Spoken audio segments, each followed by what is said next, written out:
Good morning, everyone. Welcome back to News in Motion. We just want to say thank you for tuning in with us this morning. Or if you're catching a replay, good afternoon, good evening to you. Today is Wednesday, March 15th, 2023. It is Wednesday workshop. It's also the middle of the week, y'all. So we're almost there. We are almost there. Just keep pushing through. Keep on having those cups of coffee that keep you awake. Let us know where you're tuning in from, whether it's through LinkedIn, Facebook, YouTube. If you're an audio or podcast listener, we just want to say thank you for tuning in with us this morning as you're heading into the workplace, the grocery store, dropping the kiddos off at school, whatever the case may be. Or if you're catching us on a light morning jog this morning, I just want to say thank you for tuning in with us this morning. As you're coming into the room, be sure to like, subscribe, follow, leave a comment, tell a friend about us. With this being said, y'all know what we do. Let's get this news in motion, y'all.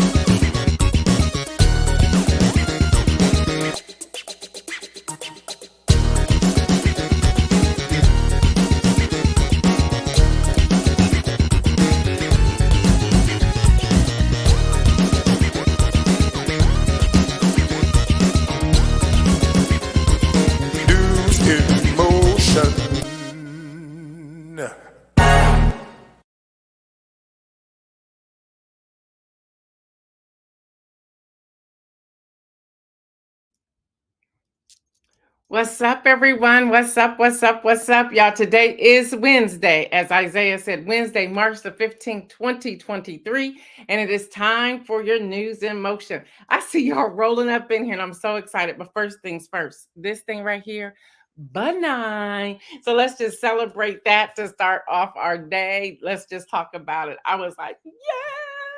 So anyway, so no cutting, no nothing had to happen. So thank you for all of you who were praying. But anyway, I see Shirley Nicholson. I see Marion Jackson. I see Stephanie Burbridge Hall. I see Adrian coming in from YouTube. I'm missing some people. I see Deborah Johnson. She's coming in from her DJ right from the heart. I see Latrice Jones saying, Facebook in my car. Keep your eyes on the road. I see Rosanna Bivens. I see my sister Patricia Lyles, Robert Holman, Kim Edmondson coming in on YouTube. Y'all liking YouTube, weren't y'all? Yes, Stephanie. Hallelujah. I was sitting there like, it's like, you know how you don't know where they are and you're like, I just really want to jump up off this table and do a dance. But I like composed myself till I got back to my car. Marion Jackson, what's up? Jeffrey Allen James. Yes, Kim Edmondson. I see my brother coming in here. Yes. Y'all don't have any idea. I was like, yes. Listen, the other part of it, I saw this really, really long needle. And I said, what y'all about to do with that? And I was like, And so I was like, first I was praying that everything was, I started praying, Lord, please don't let them have to put that needle in my head. And they didn't have to do any of that. So yes. But I do want to say this to all of you who may look like me, skin tone. I had a real good conversation with the physician. Listen, we think as Black people that all we get is eczema. We have to apply the sunscreen, seriously, regardless of the temperature outside, regardless of if it's gloomy or not. So y'all, SF, I think that's what it is. 15 at least. If you're sensitive, use the baby, the children's sunscreen. Face, anything, any skin part that's exposed, we have to do better about that. And I figure since I share my story, I need to keep talking about it. Many of you know, I know Stephanie Burbridge Hall knows, my family knows. I grew up at the pool. Okay. I am a swimmer. I was at the pool from the time it opened for swim team practice to the time it closed. I stayed out in the sun, unprotected. That's what's happening. So now we just have to kind of back up and do some things. But I'm also going to be a voice for Black and brown people. We have to use our sunscreen, y'all. We have to. We cannot get away from that. We have to use it. Deborah said, yes, Black people can get skin cancer. Yes. My brother said, yes, you did. Stephanie said, the best swimmer. Thank you, Stephanie. But anyways, I wanted to at least say that. Thank you all for your prayers, everything. We have a different kind of news segment today. We're called, Wednesday workshop. We have Wednesday workshop.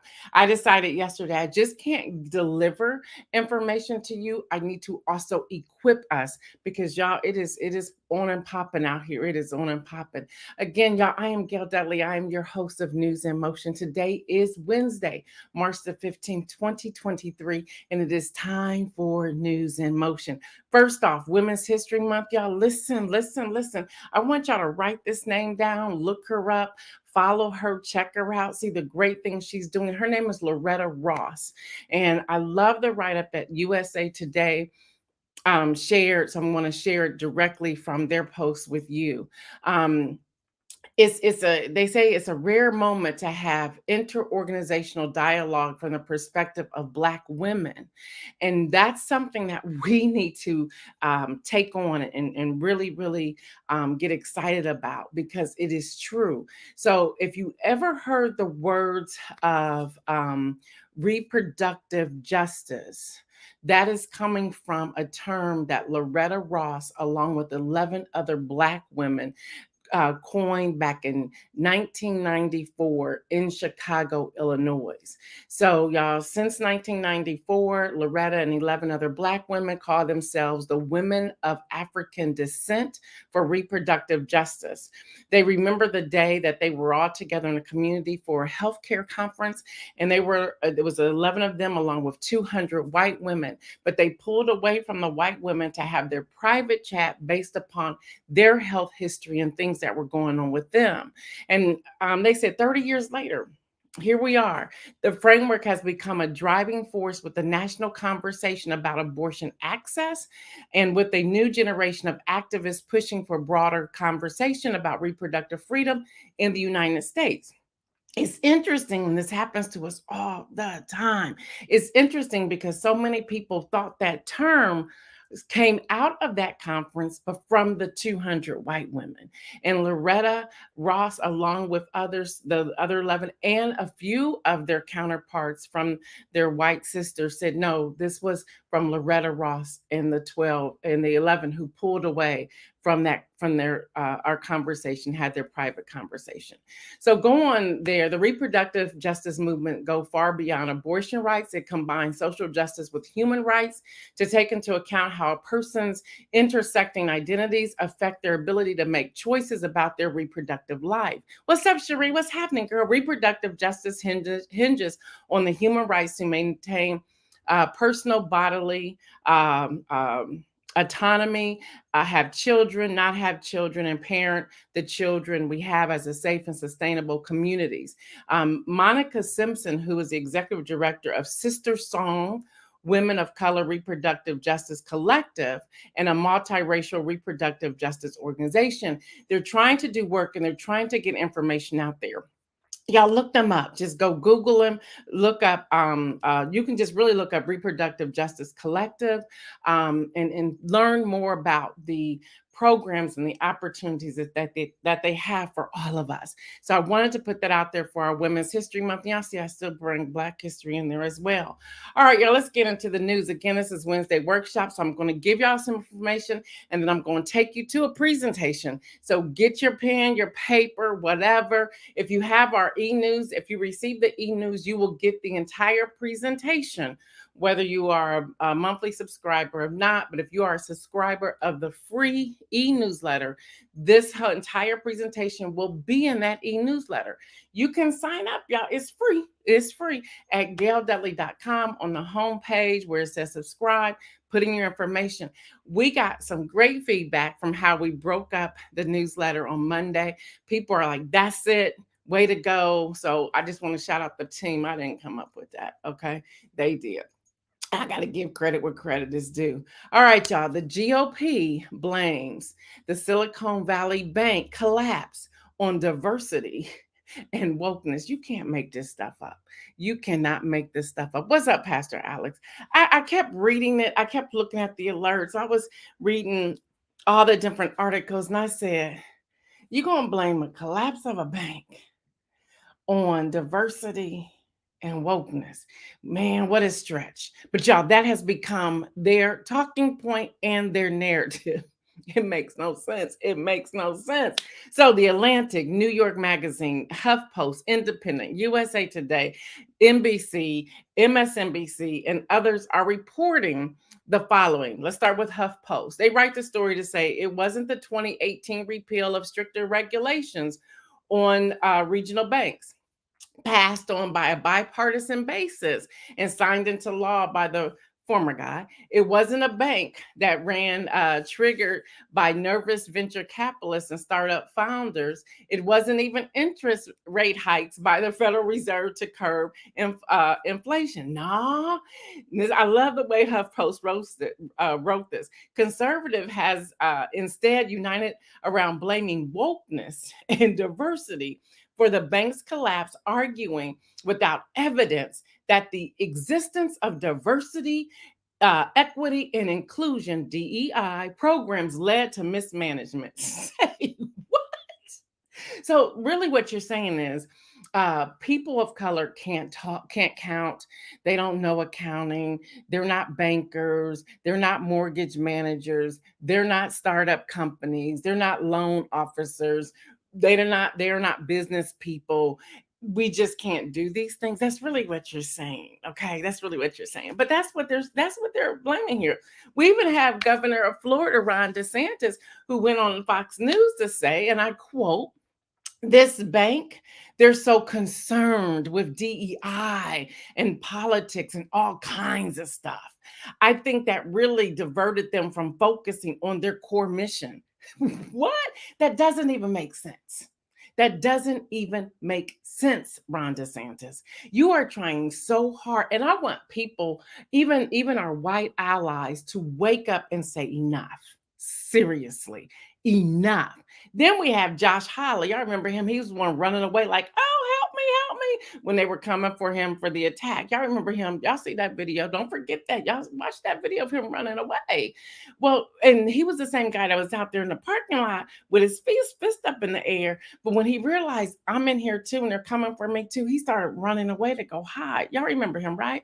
Well, Josh Hawley wrote on Twitter, SVC means Silicon Valley Bank equals too woke to fail.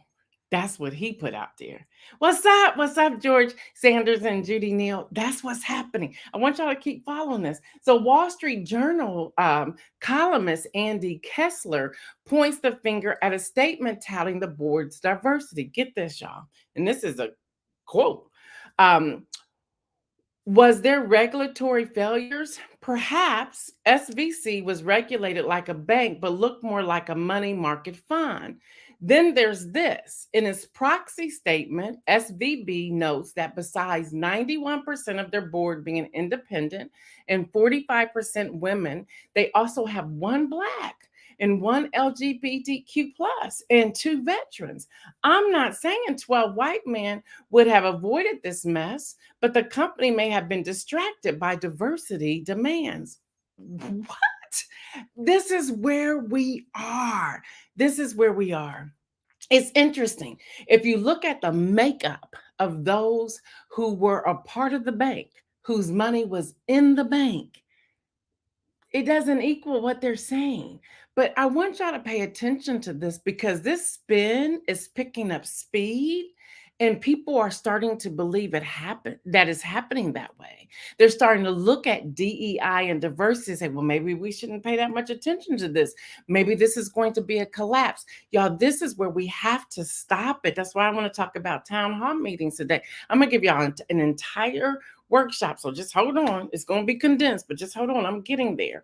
Now, let's not talk about the fact that the former Trump economist Stephen Moore, who also appeared on Fox News and interpreted a leading question about whether wokeness killed SVB differently, Stephen Moore blamed green energy investments, which he called a woke conclusion. Like, how is green energy woke? Like, what is this? So then he tried to bring in Representative Alexandria Ocasio-Cortez and talking about, she's all about green energy. So what does that have to do about being woke? Uh, See, here's the thing. Y'all need to get the honest definition of wokeness. Okay, so you're trying to mimic us once again, and you're using a definition that's not true. I ain't getting ready to sit here and tell you what it means. If you really want to know what it means, look it up, white people. Look it up. Look it up. Y'all, then he goes on in the quote that says, there's no question that this woke investing had a negative effect on the bottom line of SVB. I thought money was green. Uh, How is money wokeness? Y'all, I want y'all to help me interpret this. These are the kind of questions we need to ask ourselves when we're reading articles or hearing a news person give the commentary. Make sure it's not propaganda, make sure it's facts and real relevant commentary. But then we also need to ask our representatives, can you explain how green money's green in the US? It's green. Well, we got the silver coins and the copper pennies and all that stuff. But I don't recall that being wokeness. How is money wokeness? Let's talk about this. So insisting wokeness is to blame for the bank's failure and the need for subsequent bailout by federal authorities, aiming to prevent a broader run on regional banks. Yeah, it's just crazy. It's just absolutely crazy. Kim Edmondson says, what is this nonsense? Exactly. Cherie says green energy is in their opinion of being woke because you realize that global warming is real and they don't want to accept that as fact. Well, there's that. That's a great one right there. I see you, Tracy Burrs. So y'all, um, a lot to unpack there, but here's my thing. And I think Fred Jones said it on yesterday. Don't become distracted by it. Do not become distracted by it. We just have to work all the more. We have to educate our base. We have to influence people within our sphere of influence. There's work we have to do on our side. So not only that, and I'm building up to the presentation, not only that, we have USA Today who reports that South Carolina GOP lawmakers have considered a death penalty for women who have abortions. They're just saying we're going straight to the death penalty. We find out that you've done this, straight to the death penalty. And then again, we have this precedent that was set in Texas to have bounty on people's heads. So if you're in the family and let's say you're struggling and you've lost your job and you're like, shoot, I can get $10,000 by reporting my sister or my sister-in-law or my cousin or my niece or whomever, a lady across the street, I can get $10,000 for reporting them, and then they can get the death penalty. Yeah, this is where we are. And there's a problem with this. So hold on, because I like what San Francisco talking about. Have y'all heard this? Y'all, San Francisco, and this can work. 5 million per black person. This is their reparations idea. Hello, somebody. AP is report. Got to put some good news in here as I'm giving y'all the rest of this news. Payments of 5 million to every eligible black adult. The estimation of a personal debt and tax burdens guaranteed annual income at least $97,000 for 250 years in homes in San Francisco for just, you can buy a home as a black person for $1. Hello, somebody. Yeah, these are just some of the recommendations made by a city appointment reparations committee tasked with the question,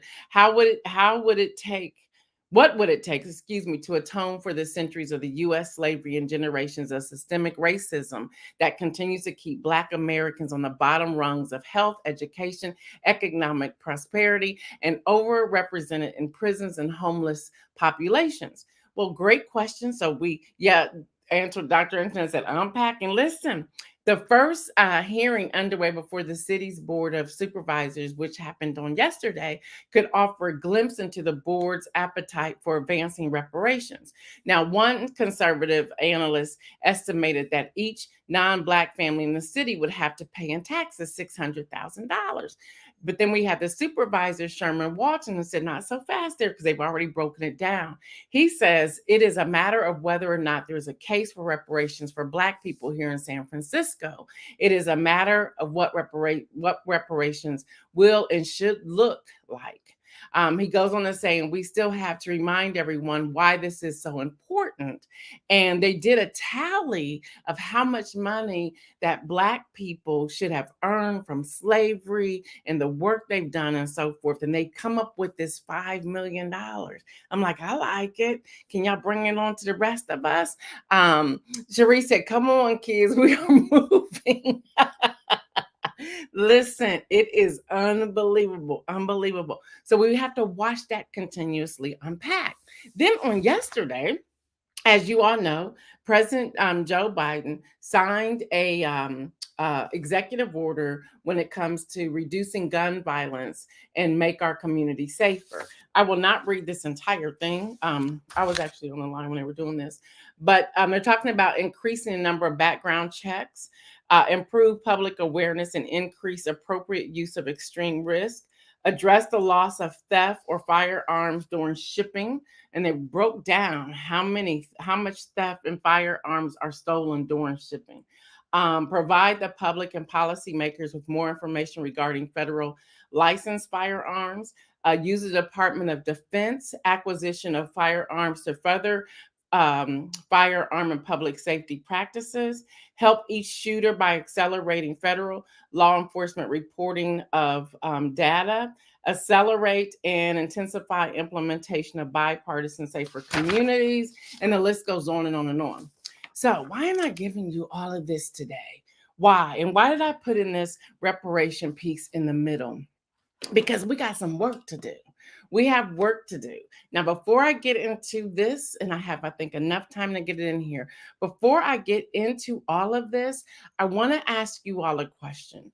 And the question is this: are you ready to be equipped to attend town hall meetings? Are you ready to be equipped to attend town hall meetings? I'll ask that again. Are you ready to be equipped to attend town hall meetings? Let me know in the chat. Y'all are seriously packing up. We can all move to San Francisco, huh? Dr. Antoinette said, I can move someplace warm and not have an egomaniac as my governor. Listen, but now San Francisco's not considered warm right now. So kind of like the weather kind of reversed what I was San Diego, but San Francisco got some of that too. So y'all, let's just unpack some of this. Are y'all ready? Again, if you remember our forecast back at the end of last year, we wanted to make sure we took steps to give you and to equip you everything you need. We don't want to just pile onto you a lot of information. We want to show you how you can also work with this. So let's go there. And let me get this up here because I have it on my end, the handle on my end. So town halls. Okay, this is an activism guide with me, Gail Dudley. So you'll see up here, what is a town hall meeting? Let's break this down a little bit and ask questions if you have questions as well. Cherie says, in my SpongeBob voice, I'm ready. I'm ready. I'm glad you're ready, sis. I'm glad. We got to do some partnering too. We got to talk. Tracy says, I want to move somewhere warm anyway. Y'all are seriously talking about movement. Look, they got to pay the first $5 million to the people who are already there. So y'all hold on a minute. All right, y'all. Most members of Congress hold town hall meetings several times each year to meet with their constituents and give updates of what is taking place in the chamber.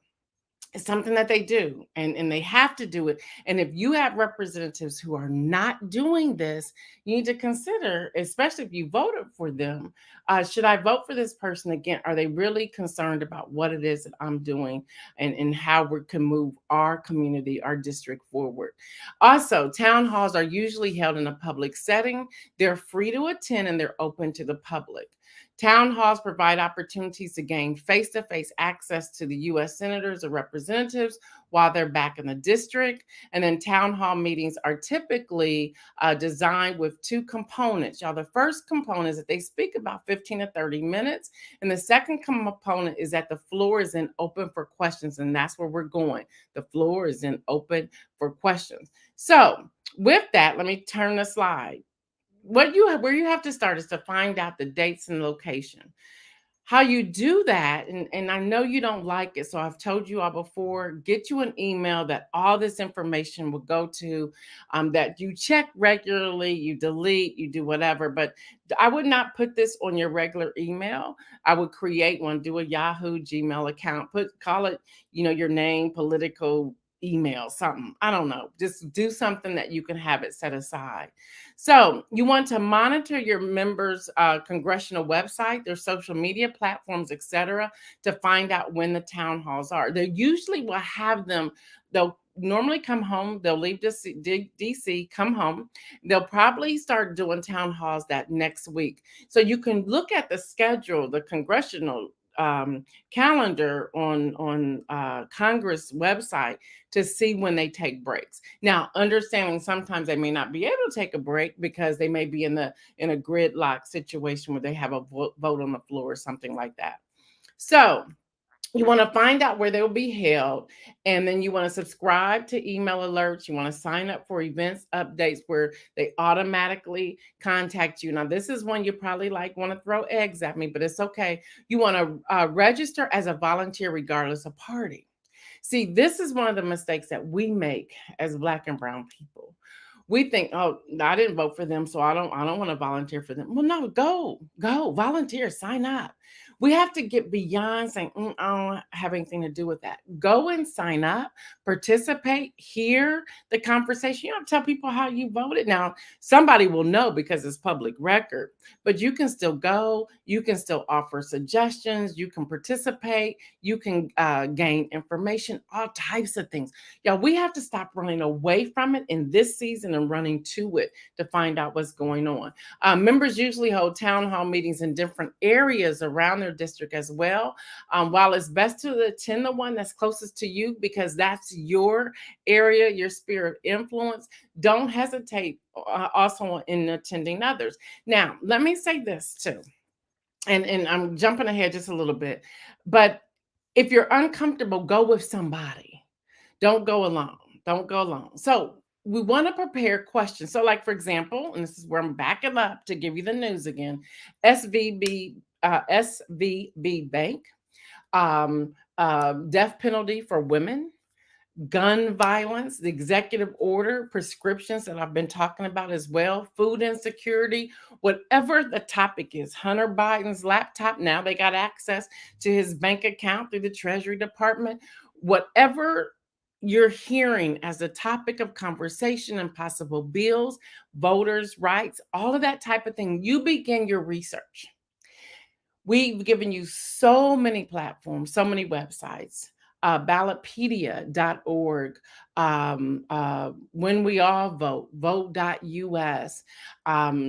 You can go to the Supreme Court of the United States website. You can go to the Senator's website. You can go to the House website. You can go to the Democratic Party website. You can go to the Independent website, Libertarian, Republican, wherever.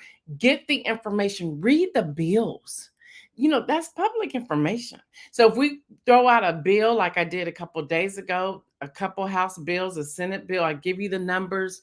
And again, that's HB for House bill, SB for Senate bill. Read them. Highlight them. Have yourself a notebook on the iPad, whatever. Start doing your research because from that research, that's how you prepare your questions. Now, they normally only limit you to one question. Once you get the mic, you can kind of ask 2 or 3 questions depending. And this is where it's good to have somebody else come with you to ask a question. So let's say, this isn't a great example at all, and I don't know if she's still tuning in or not. Let's say Latrice Jones and I went to a town hall meeting. Not a great idea, but we went to a town hall meeting together, and I asked a question. Well, they can tell by the question that I asked, that representative may or may not want to answer that question. And they may give you their talking points. They may give you your spin. But if I'm with somebody, a Latrice Jones could jump up next and say, hi, my name is Latrice Jones. I'm in such and such district. And following up on what this young lady just said, young lady, y'all see I put that in there. Don't give my name because it's like you can't really be together, sitting together. You got to sit across the room. She comes up and say, "Well, let's follow up on that because I read that in the chamber." You said the following. Can you speak more on that for us, please? That's tag teaming when you're doing this. Latrice said, not a good idea. It's not a good idea for two of us to be together, but that's tag teaming. And even if you have a third person, let's say they ignore Latrice, somebody else jumps up and see, I'm black, Latrice is black. Let's say we get a white man jump up who's tag teaming with us and says, well, my name is Robert so-and-so, and I'm in such and such district, and I heard what that young lady said, I heard what this young lady said. I would like a follow-up on that because they're going to pay attention. Now there's three people in the room asking the same sort of question, feeding off of each other. Everyone else in the room is going to start paying attention, like, what's really happening here? Yeah, why isn't he answering this question? Why isn't she answering this question? That's tag teaming in a way. You don't just raise your hand. That's how it starts. But when something like that is happening, you just jump up and say, hey, my name is. You can do that. You can do that. Latrice said, when we go on, listen, do not be timid. You have a few seconds to get your name out and get that question in. It's not like you're going before Congress or before your local congressional leaders to ask a question. You have 60, 90 seconds or 3 minutes. You more than likely have about 10 seconds. So you need to formalize that, have it in there, don't stutter, get it out as soon as possible because they'll move the mic. Now you're going to want to hold the mic. They holding them now because they done learned we're holding the mic. All you can do is talk because they'll move it away from you. And that's, we can thank the former guy to setting that precedent, but you have to jump up and not be timid to get it out there. No, the longer you wait, the more difficulty you will have in getting the microphone. You need to say, I'm going to be the first one up. I'm going to get my question out there. So what should you ask? There's a lot here. Again, this is going to be in the free e-newsletter that will come out on Monday, this coming Monday. So make sure you subscribe. Avoid yes, no questions. Don't do that, y'all. Make them have to respond to you, requiring some sort of commitment. Now, if the media is present, members will more likely resist making spontaneous comments because that's going to put them on record. So make sure you have a tight question that you're asking. If you ask questions about specific legislation, be prepared to quickly explain. Again, y'all, you only have seconds to get this out. You can have note cards, but you're not reading. You have bullet points. And don't be like, let me get my glasses. You don't have time. When you stand up, when you raise your hand, you jump up, you have to be ready to go. Ask the question based on action. A good way to phrase a question based on action. What will you do legislatively to solve X? What have you done to hold President Biden accountable for Y? Your actions when former President Trump was in office was Z. Doing so makes it harder for the member of Congress to answer with their regular talking points. You want them to know, I've read about you. I've read about this. The more information you have and how you form that question will make all the difference. Do your research. I'm going to keep saying that, y'all. Do your research. Know how they have voted on bills, y'all. This is public knowledge. Know how they voted. You can say, well, I have before me your voting record. Where on during your campaign platform, you said you would roll back these regulations. However, you voted opposite from what you said. Can you explain that to me? That's going to mess somebody up. They're not going to like you. They won't like you, but that's going to mess them up. So do your research, know how they voted, have notes, but don't read it. If you feel they voted incorrectly on bill, issue statement, would you disagree? All of that. You could say something like, could you tell me why you voted against X bill last week or last month or last year? Which would have done why? You want the people in the room to hear the questions that you're asking, and you want them to be able to pay attention to how they're going to respond. Y'all, I'm almost done. I promise you I'm almost done. Do not be an antagonist, okay? Do not come in here with an attitude. Don't do that. Be polite, but be knowledgeable. Your question will be best received if it's phrased respectfully and tactfully. Being an antagonist will ensure a more guarded response. You don't want to come off that way. You don't want to come off like, I don't even like you, I didn't vote for you. You don't want to come off that way. You want to come off with, how can we work together? How can we make a difference? I'm a constituent. And then the other thing you don't want to do, and I have it up here too, do not lead with, I voted with you or I voted against you. You don't want to do that, because again, you're putting that person in a position like, oh, they didn't vote for me, I don't have to answer this. Or they voted for me, so let me do this. They cannot even respond that way. There's a legal thing there. They cannot, you can't say, well, I voted for you, so I need this. That's illegal. They can't do that. So they won't probably even entertain that. So you have to stay away from that. Mike Nicholson says, I'm asking like Sam L. Stop it, Mike. Stop it. We said you got the award the other day. We said that you just come out, but you're on it. You're on it. Here's the other thing, y'all. Arrive early. Don't wait and come sit in the back somewhere. Go sit in the front row. Seriously, first 3 rows if you can. And then stay after the network. So let's break this down real quick. Stay after the meeting to network. If you aren't given a chance to ask your question during the meeting, there's additional questions that you can ask. Normally, some of them will hang around to talk with you afterwards. Some of them will be whisked out immediately, especially if they've had some tough questions to answer during the town hall. So they normally stick around, and you can possibly get a question. If not, connect with their aide or another staff member. Your member, if they, some of them just come in and come out. They just want to show up and say, I did it. They may speak for 5 minutes and they may leave. But their aides and their staff members normally stay around. So locate them, ask a question, have at that point, have your question on the card with your name, number, email information, and hand it to the aide and say, I would love somebody to answer this question for me. If you could give this to congressperson or senator so and so, I would greatly appreciate it. I look forward to hearing from you. Do you have a business card? Bring business cards or use the business card app. Even if you are a stay-at-home mom, dad in chief, mom in chief at home, just make up a dummy card, pass them out. A lot now we're doing them. I think it's called Hello or something like that on the business card app, where you can just send it that way. That's cool. But make sure there's some information, some contact. Know your district. Know your district. We have to get to that place where we know our district, and then network with other attendees, connect with like-minded people. There may be people come up to you if you ask a question and say, hey, that was interesting. Can you tell me more about that? Make sure you know more about that so you can continue the conversation. Y'all, I wanted to arm you with this information. That's the last slide. I wanted to arm you with this information because we have work to do. We cannot wait. We cannot wait. Bling, I'm sorry, that's it. That's the one, Deborah. Bling is a great business card app. That is the one I'm talking about. I think it's purple when you go to the app. I think that's what the color is, purple. But y'all, this is the information that we need to keep sharing. I'm giving you all of this so that to empower you, because y'all, we have work to do. Come on, they're putting a failure of a bank on DEI. Yeah, that's their spin. So even now, if you're in Josh Hawley's area, I would love to be in his area.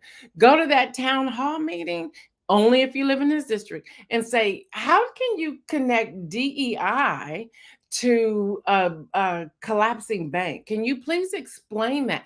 I want to get an understanding of what you mean by wokeness collapse the bank. Y'all, is the way you formalize these questions is so important. It's the way you formalize these questions. Again, as I shared yesterday, if you're thinking about running for an office and you don't know where to start, I, after many years, decided to come out here and serve as a consultant in that area. I'm doing a 5-week program starting May the 8th. It's on most of my social media, but if you have questions, send me an email. There's an investment. There's a serious investment that comes along with that. But the investment you would pay me to do it is almost half of what other people do. And I'll just give you an insight peek for a 5-week program like that. Some people are charging $7,000, $8,000. I'm about half of that. So just FYI, but this is the information you need. Now, if you want one-on-one consulting information when it comes to how do I formalize questions and things like that, yeah, it's like what I'm doing here, Wednesday workshop, this was free. This was free. But if we want to go deeper than that, there is a cost involved with that, y'all.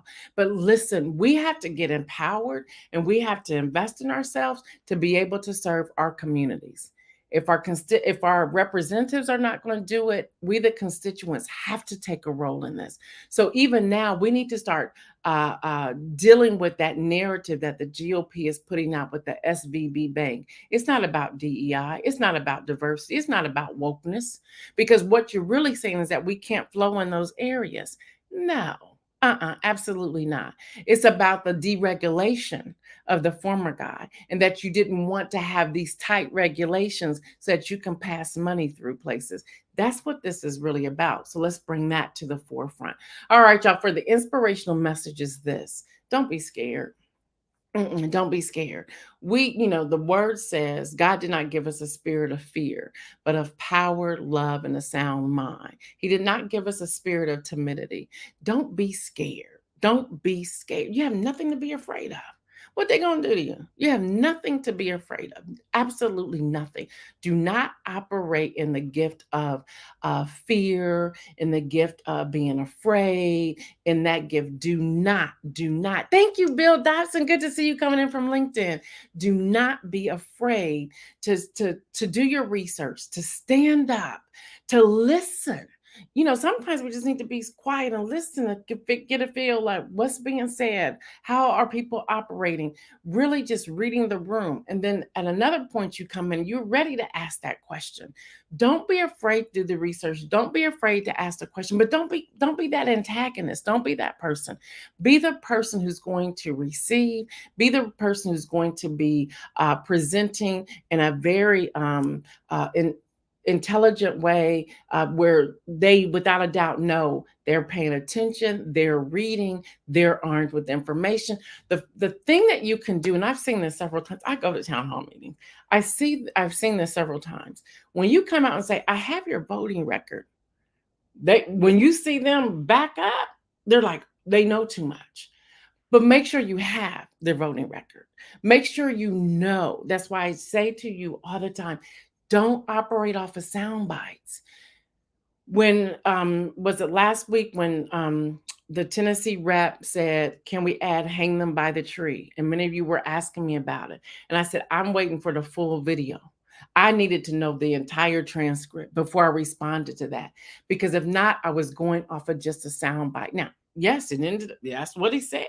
And it came with a bill that was dealing with execution. Okay, a firing squad at that. But I didn't know that until I kept digging into it to get all the information again. And I don't know if Devontae's on here or not today, but there's this rule that I have. I don't have to be the first to report it. No, I want to make sure I unpack it, have an idea of what it is, so that I'm not afraid or fearful when I bring you all information. Don't be afraid. Don't, but you have to do your homework to be able to come out and give the information that you need to give.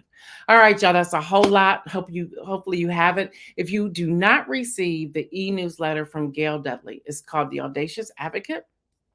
If you do not receive that email, it comes out on Monday. It used to come out once on Monday. Now there's a AM edition, a morning edition, and an evening edition. I've broken them up. They come out on Monday. It is free and it's filled with nothing but content. Nothing but content. Yeah, there's some offerings in there, but it's straight content. I gave a whole write up of the executive order of President Biden and prescriptions. Then I broke it down. I called him out. And then I gave you attachments. I gave you articles. I gave you ways you can get prescriptions. All of that was in there.